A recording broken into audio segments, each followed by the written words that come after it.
It's a warm welcome here in our studio in Serekunda. This is Star TV News and I am Sarah Kamara. In the headlines tonight, Serekunda market vendors calls on the National Human Rights Commission to intervene on the closure of their shops.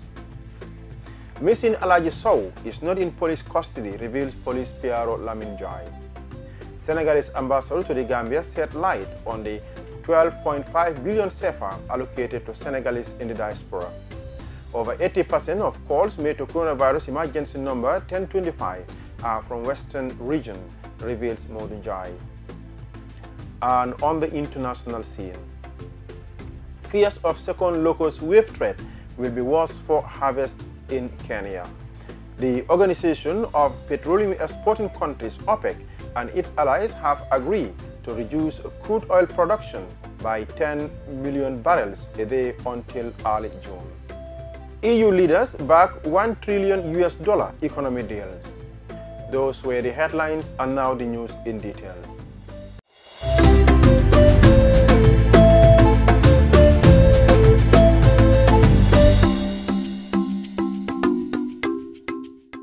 Serekunda market vendors on Monday visited the National Human Rights Commission to seek help against the closure of their shops due to the state of public emergency issued by the government as a result of the pandemic coronavirus. The chairman of the commission, Mr. Emmanuel Daniel Diouf, confirmed their visit and gave some details on how his commission is working towards helping the vendors. Zaglin Kohli had an interview with the chairman and she now reports. Mr. Emmanuel Diouf said the vendors around the Serekunda market registered their concerns about the complete lockdown of their shops, which is the source of their livelihoods. He said the vendors complained of other shops within their vicinity being allowed to operate. Mr. Diouf added that there are other problems raised by the committee, which includes the youths of the markets planning on a demonstration against the closure of the shops. The chairman said they have written to the government about the complaints of the vendors and some recommendations to help settle the issue in these trying times of the COVID-19 pandemic. Some of the recommendations include the Ministry of Trade having a dialogue with the vendors because they need assurance considering the fact that they have not been engaged since the closure of their shops. He added that another recommendation was to have flexible hours of operation instead of total lockdown and dialogues among vendors. Nonetheless, he added that COVID-19 came as a shock to everyone and the government is doing everything in its power to tackle the virus. Jacqueline Kohli reporting for Star TV News. Many Senegalese have gathered at the Senegalese embassy in the Gambia, hoping to be given assistance by their government after their president made a proclamation to give his citizens 12.5 billion CFA within the Gambia and the diaspora in helping them in the fight against COVID-19. Our reporter Binta Kohli went there to see if social distancing is observed at this particular gathering. Senegalese nationals have been gathering at their embassy's building in Pipeline to get the assistance given to them by their government. But as the WHO and governments all over the world calls for social distancing, it was not observed on this particular as many people lined up together in two separate lines, both men and women, young and old. No social distancing as prescribed by WHO and health workers as one of the main guidelines one needs to follow to prevent the spread of the pandemic. Since the pandemic started in China, WHO and all health personnel have been given advices on how one needs to follow in order to prevent the spread of the virus. Some of these guidelines include social distancing, washing hands with clean water and soap, or using hand sanitizers, covering mouth with your elbow or tissue when sneezing, using masks and so on. Many countries have introduced state of public emergency, including the Gambia and Senegal. All these measures are put in place to fight the pandemic. Many shop and business places of income have been locked down, mosques and churches closed, naming ceremonies, wedding ceremonies and funeral reduced to a maximum of 10 people gathering. One wonder why the Senegalese embassy in Banjul have not put control measures when their president is one of the leading advocates of social distancing, as it can be observed in all his cabinet meetings in Senegal. For Star TV News, I am Binta Kohli. The government of Senegal, under the leadership of His Excellency President Macky Sall, has provided an amount of 12.5 billion CFA francs to help Senegalese in the Gambia and the diaspora in the fight against COVID-19 global pandemic. Our reporter Hadi Jaju was at the Senegalese embassy to sound the opinion of Senegalese who were at the embassy to get their name registered in order for them to benefit from the financial package provided by the Senegalese government. The Senegalese government has taken steps to help its citizens in the diaspora by providing financial packages that will support their citizens in the diaspora. But those funds are not yet in the Gambia. Malick Ndao said his presence to the embassy was in order to acquire the gesto donated by their government. He indicated all Senegalese natives yearning to access the gesto must get a resident card. And since on Tuesday, he has been coming but still he has not received any resident card. He further added that he was not aware of the financial package that was given to them by the embassy. But he is grateful to the government of Senegal for coming up with this noble initiative to help them because business is not going well and he has a family to feed. Fatou Mbaye also indicated that she heard that the Senegalese citizens who are in the Gambia due to the coronavirus, this is a reason why she came. She further lamented that the Senegalese government is doing a great job as they are not working anymore due to the pandemic and they have nothing to feed their families. Fatou Sen also revealed she came to receive the gesto the president offered to them, indicating that they leave their country to work in the Gambia in order to help their families, but their work is not functioning as customers are not coming to buy their items due to the coronavirus pandemic. Adam Mbaye expressed concern about sending their documents through email because most of the people are not educated and urged the government to do what is right in giving out the money for the needy people. Hadi Jaju, reporting for Star TV. In a circular sent to media houses by the public relations officer of the Gambia Police Force, Lamin Jai, the Gambia Police Force said Canadian-based Alaji Sow is not in their custody. Mr. Sow had previously had a run-in with the law after he allegedly obstructed officers. He was on a visit to the country. Jacqueline Colley files in this report. Reports emerged online on Tuesday that Mr. Sow had gone missing as fingers got pointed at the police. But police yesterday said in a statement, it has not come to the notice of the Inspector General of Police that information is circulating on social media that one Alhaji Sow is currently missing and held under police custody. The information went further to state that his travel documents have been confiscated by the Gambian police authorities, thereby preventing him from traveling. We wish to make it clear that Alhaji Sow is not in police custody. Furthermore, none of his documents are here with the police. Sometime around December 2019, officers at Farato Police Station were on a road marking exercise painting zebra crossing point at Farato Jambul Junction. The exercise was part of our proactive initiatives to ensure road safety as well as a response to the needs of the community of Farato, who through communication policing efforts purchased paints while the police provided manpower to make zebra crossing at hotspots for accidents. During the exercise and cause for safety reasons, traffic had to be diverted for a period of time. Drivers and other road users were using the division as indicated by an officer giving signals. It was during this moment that a gentleman who later came to be known as Alhaji Sow found officers carrying out this exercise. He first questioned the reason for the diversion and was told a road marking exercise was going on. He further questioned the authority for such exercise on the road. The police officers maintained that they were on a lawful exercise and he was accordingly advised to go about his lawful business.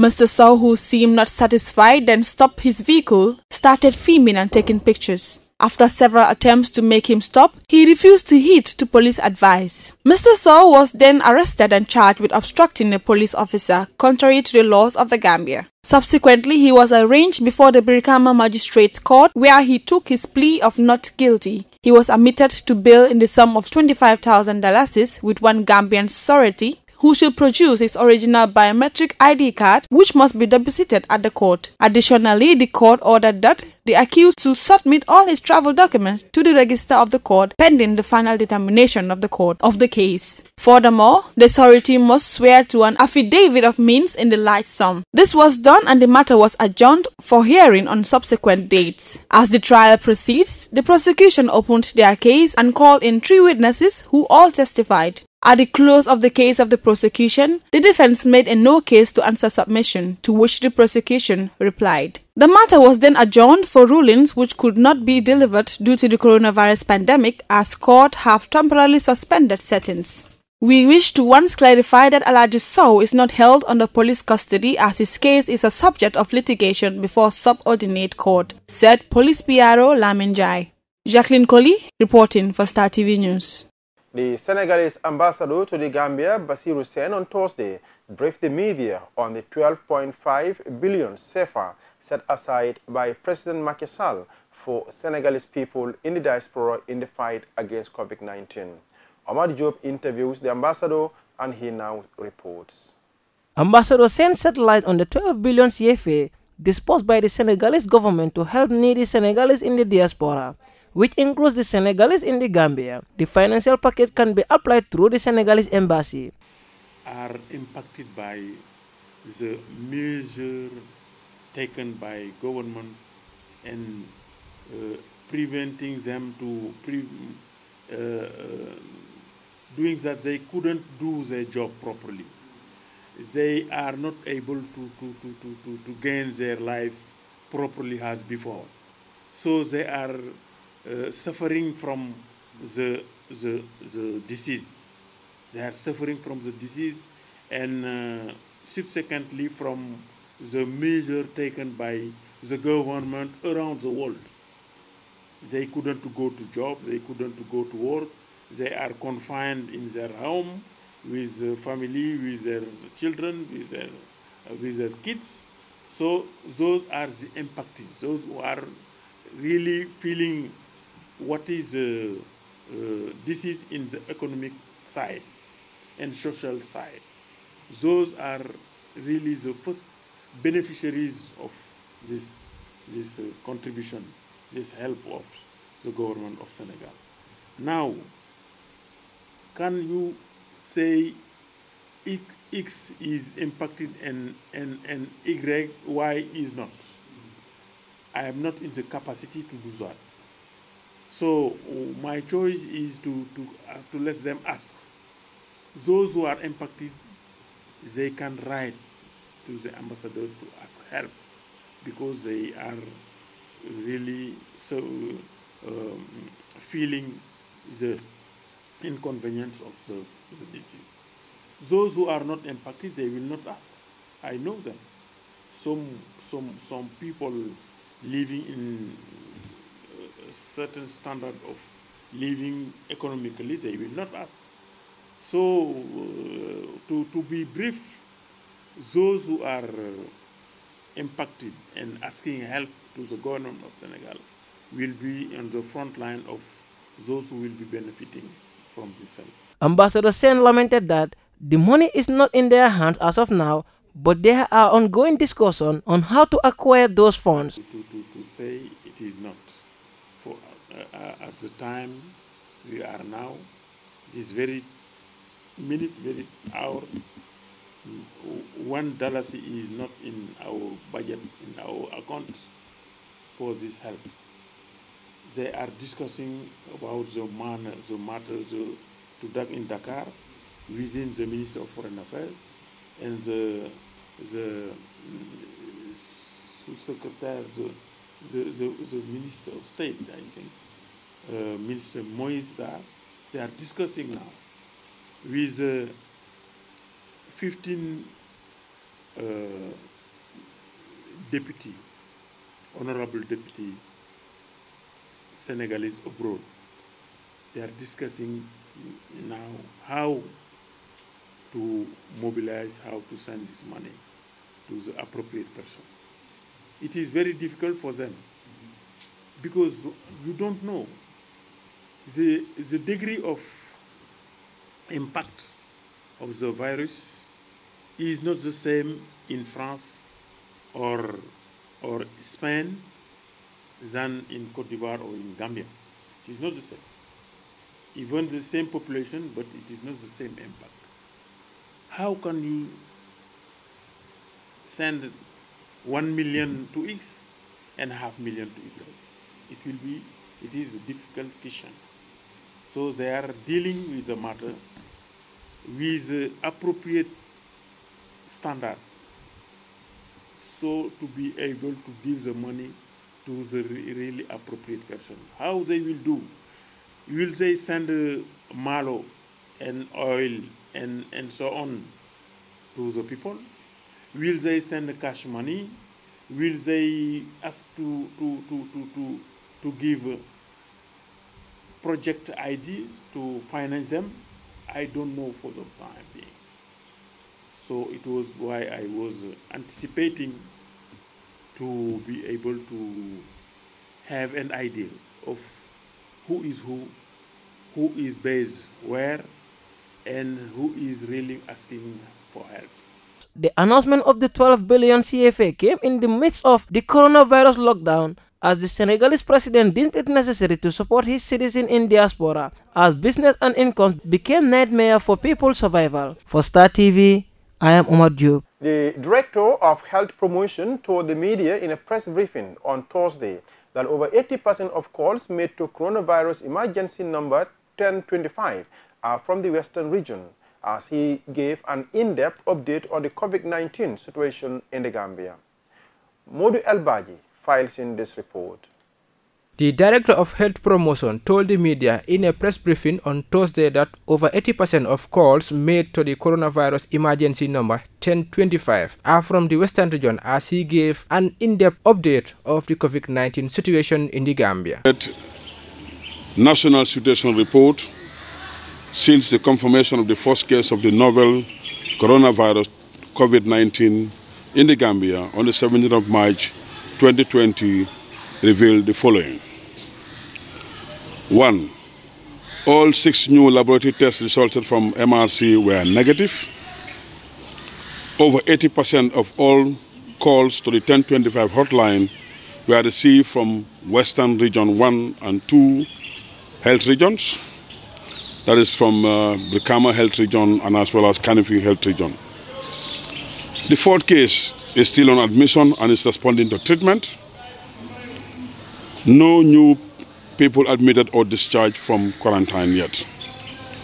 All 4 confirmed cases in the country since the beginning of the pandemic were imported. Globally, since 31st December 2019, and as of 8 April 2020 at 1100 hours, a total of 1,518,773 cases of COVID-19, which are in accordance with the applied case definitions in the affected countries, have been reported. Of this number, 88,505 deaths were registered and 330,589 recovered from the disease. Senegal recorded 244 confirmed cases, 113 of them recovered, and 2 deaths. Currently, at the country level in the Gambia, we have 39 people on quarantine in one of the hotels in the Greater Banjul area. A total of 201 tests were conducted and 4 were positive. 195 test results were also negative.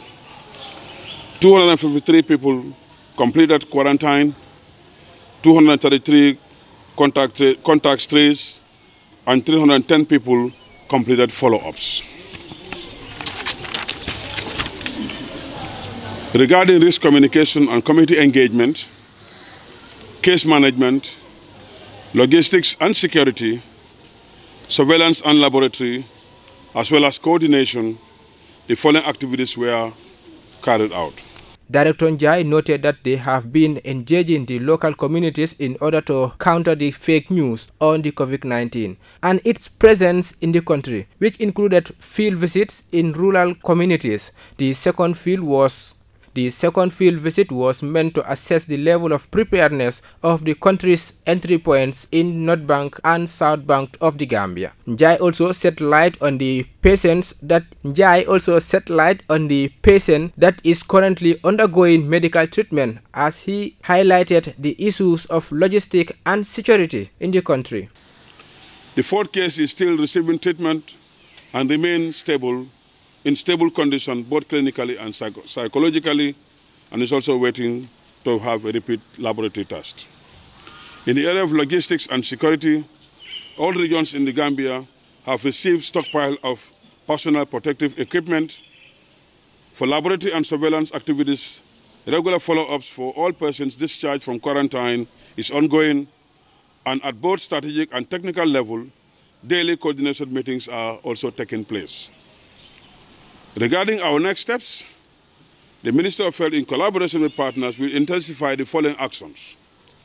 One, we're going to ensure that we intensify risk communication and community engagement, and as well as also to embark on outreach, community sensitization, thereby reaching to traditional communicators or Kanyalings and other opinion leaders in various communities to sensitize them against fake news, stigmatization, and discrimination, as well as the standard of COVID-19 preventive and precautionary measures.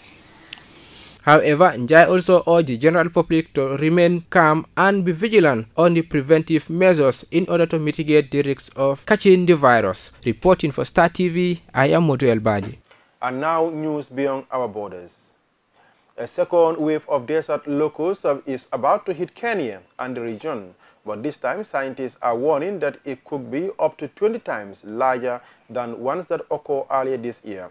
East Africa is also battling the coronavirus pandemic at the same time, and there are fears that both crises could cause severe food shortages. Al Jazeera Catherine Soy reports from Kitui in eastern Kenya. These farmers in eastern Kenya's Kitui County are running out of time. They were invaded by millions of desert locusts that used their farms to breed. Now their hoppers are about to mature, and if the farmers don't kill them all before they develop wings, then this second generation of locusts that have already devoured tens of thousands of hectares of vegetation across East Africa will cause even more devastation. If they mature before we are done killing them, they will overwhelm us. They came here in large swarm. We could not kill them because they were flying. So we are trying to finish the hoppers before they can fly. Swarms first landed in northern Kenya at the beginning of the year and spread to other parts of the country, eating all the vegetation along the way. Most of last season's crop in this area was destroyed by the locusts. The long rains are starting and farmers are afraid if they don't clear the breeding grounds of the insects quickly, then their farmland is going to be destroyed again. Mary Karemi lost most of her harvest. She only got 1 sack of grain, down from the 5 sacks she usually harvests. I have children and I had to sell the sack of green grams for school fees. Now I'm buying food, and it's very expensive. The East African Regional Body, IGAD, is tracking the movement of the locusts using a supercomputer that relays climate conditions and wind patterns to predict where the locusts are heading. The swarms in Kenya will be moving north. In the region, countries such as Ethiopia, Somalia, South Sudan, Eritrea, and Djibouti will be hit hard as the locusts head toward the Arabian Peninsula. Some farmers are concerned that with the onset of coronavirus, many governments will divert resources meant to deal with the locusts. Honestly, yes, there's a concern because this means restricted movement. And restricted movement means in areas where specialists who are supposed to come also in assist in the control efforts from other countries, there's now restriction on who can come or travel to certain countries because of the curfews, lockdowns and the likes. Back in the village, the farmers are doing what they can to ensure these new swarms will not make it out alive to destroy crops anywhere else. Catherine Soy, Al Jazeera, Kitui, Eastern Kenya. The Organization of the Petroleum Exporting Countries and its allies have agreed to reduce crude oil production by 10 million barrels a day until early June to counter the slump in demand caused by the coronavirus pandemic sweeping the world. A tussle for market shares that started in early March resulted in a surplus that was exacerbated by the pandemic, battering prices further. Al Jazeera's Usama bin Javid reports. A price war which started in March did not last as long as previous disagreements, but its impact has been widespread. U.S. shale oil producers filed for bankruptcies, major energy projects have been delayed or suspended, and the oil industry faced significant job losses. The oversupply coincided with a massive reduction in demand for oil because of the global slowdown caused by coronavirus. In some markets, oil was selling for less than $10 a barrel, which spelled trouble for oil-reliant economies. When they agreed, the market went up. When they had their own differences, the market went down. And what is worse than not agreeing is, of course, is competing for the same limited area of demand in the world as it stands right now. The crisis began after a deal to limit production fell apart and Saudi Arabia increased its supply to a record 12.3 million barrels a day. Along with Russia's 11.3 million barrels, the markets were flooded to an extent that storage even started to run out. Thursday's agreement is to slash oil production at least until next year. The decision will be reviewed in December. Iran, Venezuela and Libya are exempt from the production cuts. A few hours after the OPEC agreement, the G20 group of nations meet and decide on cuts from US, Canada, Norway and others. Some say the crisis created a perfect opportunity for big investors to buy stakes in European oil firms. Others accuse Saudis and Russians of economic warfare against the US. US media reports 2 senators were working on legislation to remove US troops and defense systems from Saudi soil if there were no output cuts. The United States says its output fell because of the price war and decreasing demand, but it hasn't committed to any cuts. For many years, I used to think OPEC was very unfair. I hated OPEC. You want to know the truth? I hated it because it was a fix. But somewhere along the line, that broke down, and it went the opposite way. And we have a tremendously powerful energy industry in this country now, #1 in the world, and I don't want those jobs being lost. But experts believe even after the record cuts by OPEC and other producers, the gloom for oil economies may not be over. The International Energy Agency says demand destruction so far has been 20 million barrels a day. I think it's probably been more towards 35 million barrels a day if you look at India alone, the third largest consumer of oil, having decreased its consumption by 70%. I would say it is more. So 10 million barrels a day is what's so far been priced into the market. And you saw the lackluster response. So we probably need more to do the trick. What began as an attempt to grab a bigger share of the market is ending after 31 days, with no real wins for anyone involved. Osama bin Javed, Al Jazeera. European leaders have backed a $1 trillion rescue deal for their struggling economies, a move hailed as the most important economic plan in the bloc's history. But the EU's richer countries failed to back the poor nations' request to join debt to finance the recovery, even as Germany and Spain say they think the coronavirus pandemic has peaked in their countries. Al Jazeera Ima Hewood reports. The rise in new infections seems to be slowing in Spain. The country's hospitals, though, are still overwhelmed. And after weeks of loss and more deaths predicted, trying to keep coronavirus at bay in public spaces is paramount. And residents are reminded they should stay at home. Spain will remain in lockdown until April the 25th, but the Prime Minister says there is now room for hope. After weeks of this fight, which has been for moments agonizing, we see how the fire the pandemic released is starting to come under control. The figures are encouraging. We have reached the peak of COVID-19 and we are close to the beginning of the descent. In Germany, the lockdown appears to be working, with Berlin's landmarks empty, deserted even. The latest coronavirus numbers in Germany are a reason for some hope. The increase is flattening and the current number of infections is lowering a bit if we count the people who recovered and those who lost their lives. More than 18,000 people have died in Italy. Its squares remain empty. The impact of weeks of restrictions is clear to see. For those families hardest hit, the government says loan and mortgage repayments will be suspended. And there are questions about who will help pay for the pandemic.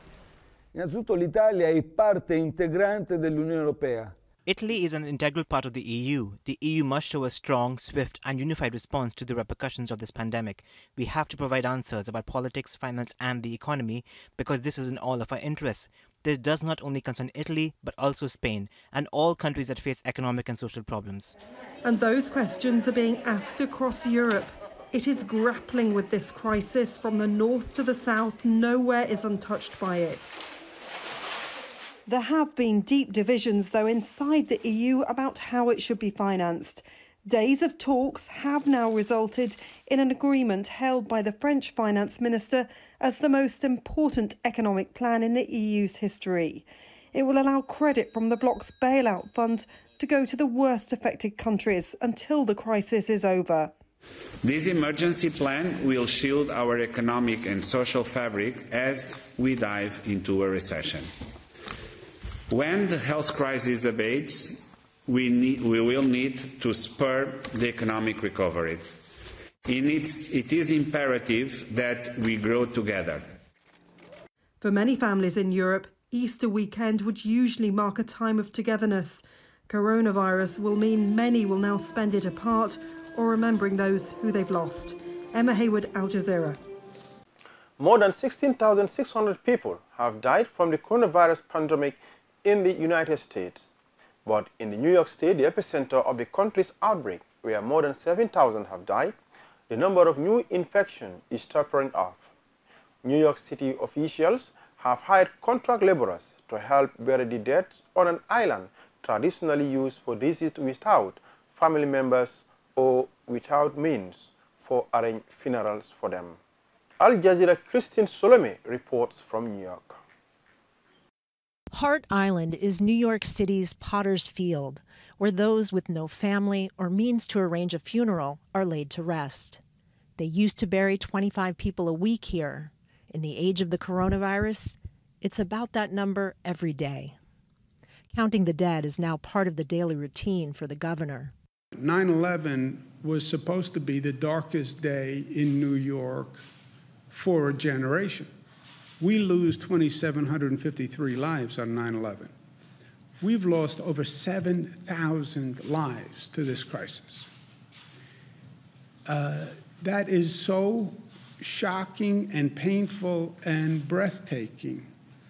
I don't even have the words for it. As the daily death toll continues to reach new heights and the state builds more temporary hospitals like this 350-bed facility, there are signs that the spread of the disease is slowing, thanks to mandatory social distancing measures that have all but shut down the city of nearly 9 million. Those measures will remain in effect for the foreseeable future, as the number of new hospital admissions has gone down for the past 3 days. If we're not careful, if we're not strong, if we're not disciplined, in fact, this is a disease that can resurge. You should be very worried about resurgence. We all are. The last thing we can afford is to let down our guard and let this disease back in the door even more, and then see the numbers spike up. Pressure to lift restrictions and let people return to work has been growing along with the unemployment rate. The number of New Yorkers who have filed for unemployment claims in the last 3 weeks has more than doubled. But there's one industry where they can't get enough help: funeral homes. The governor says New York State will be bringing in additional funeral directors to help people like Jesus Pujols, who's been working long hours 7 days a week and still can't keep up. Right now, money is not worth it. It's not worth it. It's not worth it. I would give up my job any day for like a normie job. I'd much rather be quarantined in my house right now. And the bodies are expected to continue to stack up, a grim reminder of a silent killer. Kristen Salumi, Al Jazeera, New York. And before we end the news, a recap of our main headlines. Serekunda market vendors call on the National Human Rights Commission to intervene on the closure of their shops. Missing Alaji Sow not in police custody, revealed Police PRO Lamin Jai. Senegalese ambassador to the Gambia shed light on the 12.5 billion CFA allocated to Senegalese in the diaspora. Over 80% of calls made to coronavirus emergency number 1025 are from the western region, reveals Modunjai. Fears of second locust wave threat will be worse for harvest in Kenya. The Organization of the Petroleum Exporting Countries OPEC and its allies have agreed to reduce crude oil production by 10 million barrels a day until early June. EU leaders back $1 trillion economy deal. That's all for this edition of the news. Please enjoy the rest of our programs and join us tomorrow for more news. Thank you.